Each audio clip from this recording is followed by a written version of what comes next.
You start projects with massive excitement, but 2 weeks later, they're collecting dust in the corner of your room. What if you could hack your brain to finish anything you start, even when motivation disappears? In this video, I'll share 6 science-backed strategies used by the world's most productive people that will transform you from a serial starter into a consistent finisher. I discovered these methods after failing to complete 17 different goals in a single year.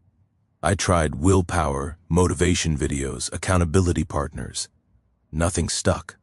Then I found research from behavioral psychology that changed everything. The problem is, we've been taught that finishing requires more discipline, but science shows it's actually about less friction. By the end of this video, you'll know exactly how to engineer your environment and mind to complete any goal, no matter how big. Let's dive in. Now, here's where it gets interesting. Most people fail because they try to eat the elephant in one bite. The 2-minute momentum rule states that you commit to working on your project for only 2 minutes. Not an hour, not 30 minutes, just 2 minutes. This isn't about finishing anything substantial. It's about tricking your brain's resistance mechanism by making the task so ridiculously small that you can't say no. Research from Stanford's B.J. Fogg shows that the biggest barrier to action isn't ability or motivation. It's the psychological weight of getting started. Your brain perceives big tasks as threats, triggering avoidance. But here's the fascinating part. Once you start any action, your brain releases dopamine and creates momentum. A study published in the Journal of Behavioral Decision-Making found that people who started with micro-commitments were 300% more likely to continue past their minimum time. This works because your brain doesn't want to stop once it's already in motion. It's called the Zeigarnik effect. Your mind craves completion once a task is started. First, identify the absolute smallest version of your task. Writing a book? Your 2-minute version is opening the document and writing 1 sentence. Second, set a physical timer on your phone.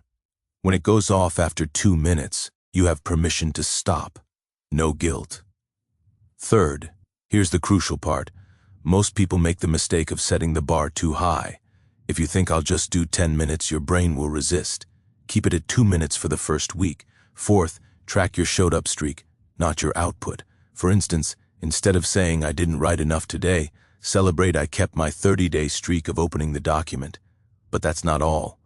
The real magic happens in the next strategy. This next one is crucial, and it's the difference between people who achieve goals and people who just dream about them. Implementation intentions are ultra-specific if-then plans that remove decision-making from the equation. Instead of saying I'll work on my project sometime this week, you create an exact trigger.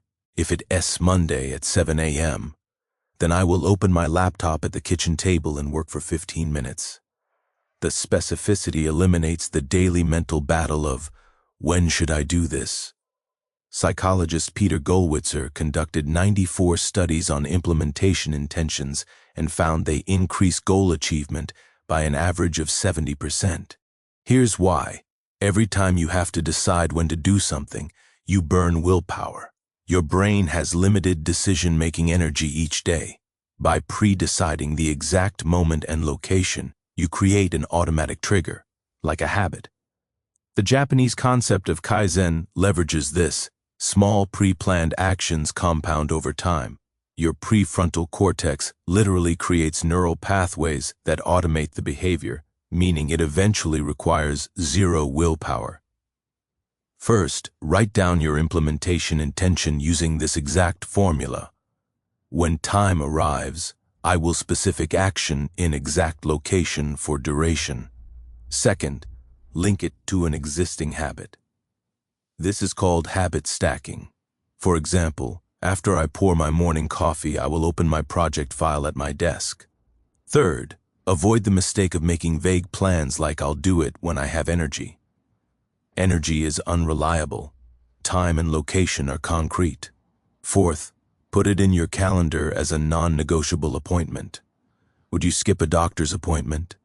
Treat your project the same way. Now let's talk about something even more powerful that addresses the emotional side of quitting. Most people don't know this, but the number one reason people quit isn't lack of ability. It's lack of visible progress. The progress tracker effect is the practice of making your advancement physically visible through charts, streaks, or visual markers. This isn't about productivity porn. It's about leveraging your brain's reward system. When you can see your progress, your brain releases dopamine, the same chemical that keeps you scrolling social media. You're essentially gamifying your goal. Teresa Amabile from Harvard Business School analyzed 12,000 diary entries from workers and discovered that the single most motivating factor wasn't money or recognition. It was the feeling of making progress. She calls it the progress principle. Here's the science. When you complete a small task and mark it visibly, your brain gets a hit of dopamine. This chemical doesn't just feel good, it actually motivates you to repeat the behavior. Casinos use this exact mechanism with flashing lights and sounds. A study in the Journal of Personality and Social Psychology found that people who tracked progress were 40% more likely to persist through difficulties because the visual proof fights the inner voice saying, "You're not getting anywhere." First, choose one tracking method that you'll actually maintain. Options include a wall calendar where you X off days you worked, a jar where you add a marble for each session, or a digital app like Habitica. Second, place your tracker somewhere you'll see it multiple times daily, not hidden in a drawer. The visual reminder creates psychological pressure in a good way. Third, the common mistake here is tracking output instead of effort. Don't track words written because that fluctuates. Track days I showed up. This keeps you motivated even on low productivity days. Fourth, create mini milestones every 7 to 10 days with small rewards. For instance, after 10 consecutive days, I'll buy that coffee I've been wanting. This brings me to the next secret, and this one is quietly responsible for most long-term success. Now you might be thinking, I work better alone. But here's what the data actually shows. Accountability architecture means designing external consequences, both social and financial, that make quitting more painful than continuing. This includes commitment devices like accountability partners, public declarations, financial stakes, or apps that donate your money to a charity you hate if you fail. You're essentially creating a pain of quitting that outweighs the pain of continuing. A study from the American Society of Training and Development found that you have a 65% chance of completing a goal if you commit to someone else. But here's where it gets powerful. If you have a specific accountability appointment with that person, your odds jump to 95%. This taps into two psychological forces. First, loss aversion. Humans are more motivated to avoid losses than gain rewards. When you put money or reputation on the line, your brain perceives quitting as a loss. Second, social pressure activates your neocortex's desire for consistency. Once you've told others about your goal, your identity is tied to it. Daniel Pink's research shows that public commitments create reputational stakes that override momentary discomfort. First, choose your accountability type based on your personality. If you're social, get a weekly check-in partner where you both share goals. Second, for financial stakes, use platforms like StickK or BeMinder, where you pre-commit money that you'll lose if you don't hit your targets. Start with an amount that stings but won't devastate you, usually $20 minus $50. Third, avoid the mistake of vague accountability. Don't just say, I'll tell my friend about my goal. Instead, every Sunday at 6 p.m., I'll text Sarah my completed tasks for the week. If I miss a week, I owe her $25. Fourth, create escalating consequences. Week 1 might be $10, week 5 might be $50. This keeps the pain fresh. Wait, there's something even more fundamental that most people completely overlook. This next one is crucial because willpower isn't unlimited. It's a resource that depletes throughout the day. The energy management matrix is the practice of scheduling your most important project work during your biological peak performance hours. Instead of randomly working whenever, you identify when your brain is naturally sharpest and protect that time ruthlessly. For most people, this is within 2 to 3 hours of waking, before decision fatigue sets in. Research from the University of Toronto found that our cognitive abilities fluctuate dramatically throughout the day based on circadian rhythms and glucose levels. Roy Baumeister's research on ego depletion shows that willpower literally runs out like a battery. This is why you can resist donuts at 9 a.m. but cave at 9 p.m. When you work on challenging projects during low-energy periods, you're fighting biology. But here's the key insight. Peak performance hours aren't just about time of day. They're about protecting that time from distractions. Cal Newport's deep work research found that it takes 23 minutes to fully refocus after an interruption. If you're checking your phone during peak hours, you're essentially never reaching deep focus. First, track your energy for 1 week.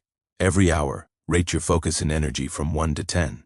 You'll spot patterns. Maybe you're sharp 8 to 11 a.m. but crash after lunch. Second, block your peak hours for only your most important project. Put your phone in another room. Use website blockers like Freedom or Cold Turkey. Tell people you're unavailable. Third, the mistake here is trying to do everything during peak hours. You can't. You get maybe 2 to 3 hours of peak performance daily. Use them wisely.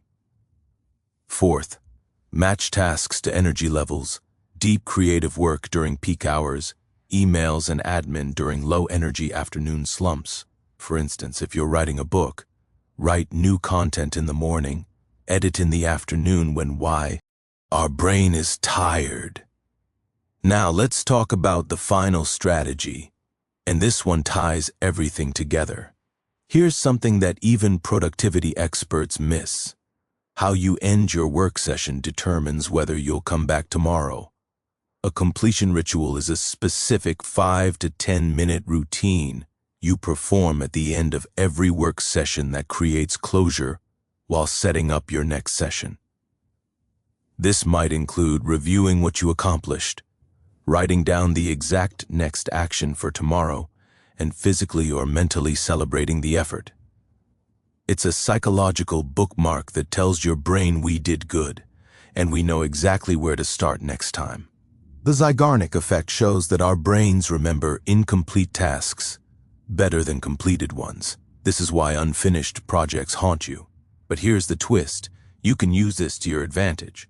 Research from Florida State University found that simply planning your next action before stopping dramatically reduces anxiety and increases return rate. Why? Because your brain achieves partial closure from having a plan, but still has an open loop that pulls you back. Additionally, celebrating small wins triggers dopamine release that reinforces the behavior. Stanford researcher B.J. Fogg calls this shine, a moment where you acknowledge your effort, which hardwires the habit. First, create your personal ritual. Here's a proven formula. Spend 2 minutes reviewing what you accomplished today. Write it down. Spend 3 minutes identifying the single next action for tomorrow. Make it hyper-specific. Write opening paragraph of chapter 3, not work on book. Then spend 1 minute doing a physical celebration. Fist pump, saying I showed up or checking off your tracker. Second, make this ritual non-negotiable. Even if you only worked 5 minutes, do the ritual. It's the consistency that builds the neural pathway. Third, avoid the mistake of leaving work to finish later today. Always complete the ritual and close the session. This creates healthy boundaries. Fourth, use a physical cue to mark the end. Closing your laptop, putting away your notebook, or leaving your workspace. You've already watched this far, which means you're serious about finishing what you start. These 6 strategies aren't theory. They're the exact system I used to complete 12 major projects last year after years of starting and quitting. Let's quickly review what we covered today. Number 1, the 2-minute momentum rule. Start impossibly small to overcome resistance. Number 2, implementation intentions. Create if-then plans that automate decisions. Number 3, the progress tracker effect. Make your advancement visible for dopamine hits. Number 4, the accountability architecture. Design external consequences that make quitting painful. Number 5, the energy management matrix. Work on priorities during your biological peak hours. Number 6, a completion ritual. End sessions with review, planning, and celebration. Remember, finishing what you start isn't about having superhuman discipline or waiting until you feel motivated. It's about engineering your environment and routines so that continuation becomes easier than quitting. You have everything you need to become a finisher. You just needed the right system. The only difference between someone with a graveyard of abandoned projects and someone with a portfolio of completed work is these 6 strategies applied consistently. Don't wait until New Year's or Monday or when things slow down. Those moments never come. Start with just one strategy today. I recommend the 2-minute momentum rule because it requires 0 setup. Pick your most important unfinished project, commit to 2 minutes right after watching this video, and I promise you, 6 months from now, you'll look back at this moment as the turning point. If you found this helpful, smash that like button. It genuinely helps more people discover these strategies. Subscribe and hit the bell for more psychology-backed productivity content that actually works. Drop a comment telling me which strategy you're implementing first and what project you're finally going to finish. And if you want to learn how to build unbreakable discipline even when motivation disappears, check out this video next where I break down the Navy SEAL mental toughness framework.